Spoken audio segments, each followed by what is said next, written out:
नमस्कार दोस्तों, मैं राहुल एक बार फिर से स्वागत करता हूं आज आपका आपके अपने यूट्यूब चैनल पर। देखिए दोस्तों, 1 से लेकर 93 तक के रेलवे ग्रुप डी के इंपॉर्टेंट क्वेश्चन जो प्रीवियस ईयर्स में पूछे जा चुके हैं उसको मैंने करवा दिया है। अगर आपने उस सीरीज को नहीं देखा है तो ऊपर आई बटन में मैं उसका लिंक दे दूंगा, वहां से जाकर आप उन सारे वीडियो को देख सकते हैं। नीचे डिस्क्रिप्शन में भी मैं उसका लिंक दे दूंगा।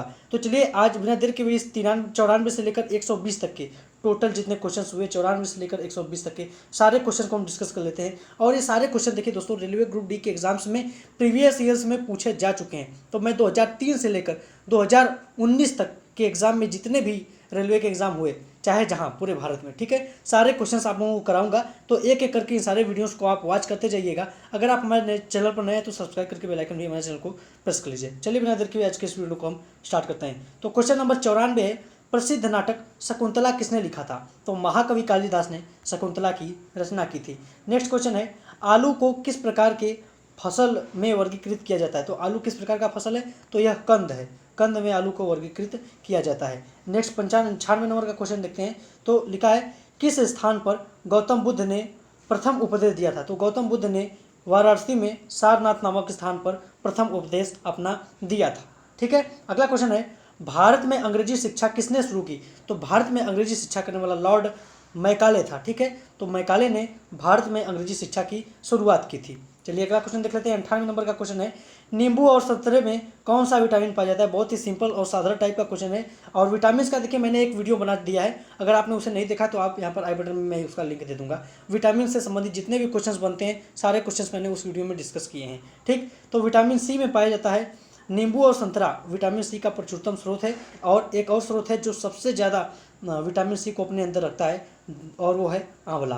आंवला विटामिन सी का बेस्ट सोर्स है। चलिए 99 नंबर का क्वेश्चन देख लेते हैं हम लोग। लिखा है, त्रिस्तरीय पंचायती राज व्यवस्था में सर्वोच्च स्थान पर कौन होता है? तो सर्वोच्च स्थान पर त्रिस्तरीय पंचायती राज व्यवस्था की बात की जा रही है, तो उसमें होता है जिला परिषद। जिला परिषद होता है, सर्वोच्च स्थान रखता है अपना। ठीक है, 100वां क्वेश्चन है, गुरुत्वाकर्षण की खोज किसने की?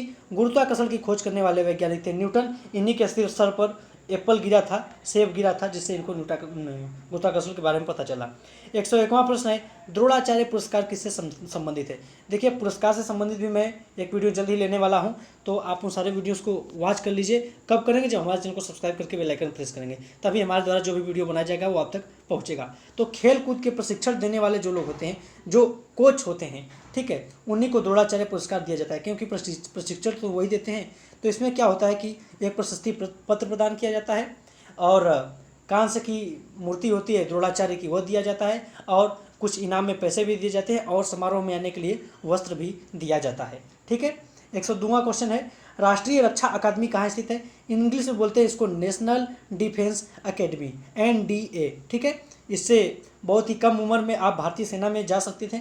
ठीक है, तो इससे भी क्वेश्चन पूछ लिया जाता है कि राष्ट्रीय रक्षा अकादमी कहाँ है? तो वह है खड़गवासला में, पुणे में पड़ता है। नेक्स्ट क्वेश्चन है दोस्तों, किसान का मित्र किसे कहा जाता है? तो किसान का मित्र किसे कहते हैं? यह बहुत ही इंपॉर्टेंट क्वेश्चन है और बहुत ही आसान क्वेश्चन भी है। तो किसान का मित्र किसे कहते हैं? केचुआ को। केचुआ को क्या बोलते हैं? किसान का मित्र बोला जाता है।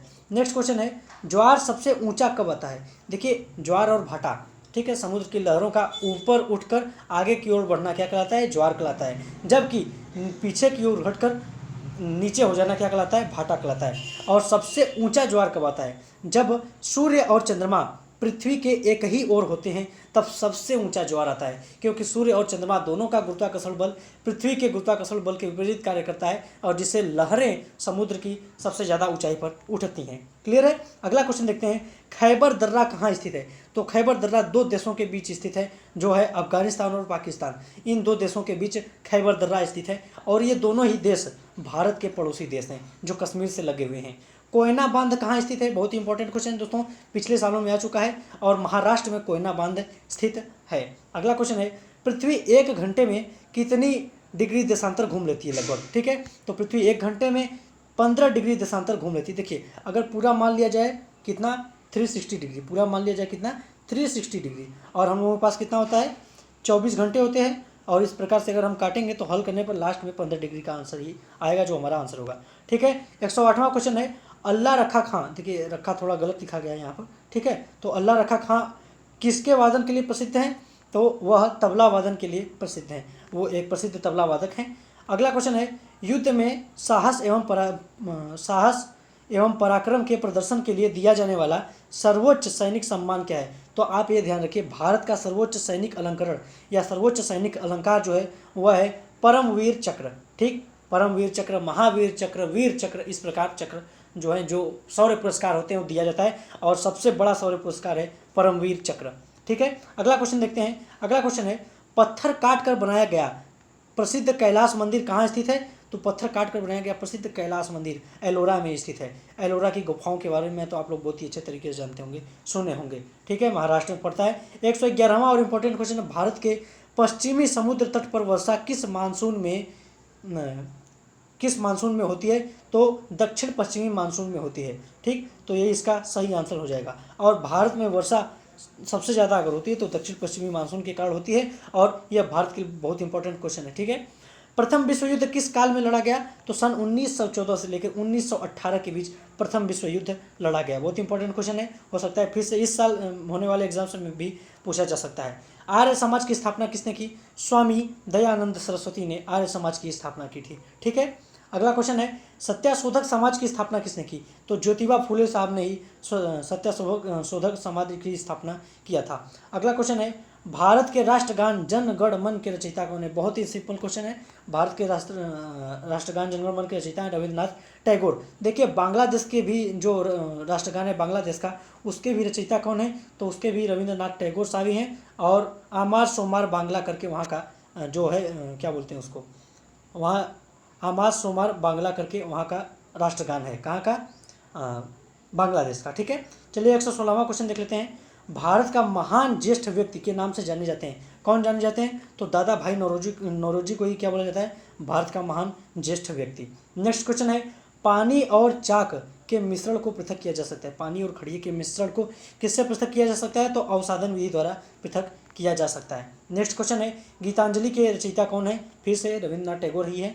रविंद्रनाथ टैगोर को भारत का पहला नोबेल पुरस्कार जीतने वाले वो प्रथम भारतीय थे। नोबेल पुरस्कार इन्होंने सबसे पहले जीता था साहित्य के क्षेत्र में। ठीक है, भारत के किस राज्य में पवित्र तीर्थ स्थल अमरनाथ स्थित है? अमरनाथ कहाँ स्थित है? देखिए भैया, जम्मू कश्मीर में अमरनाथ स्थित है। सबसे इंपॉर्टेंट क्वेश्चन हो सकता है जम्मू कश्मीर से रिलेटेड, जो आपके एग्जाम्स में पूछा जा सके।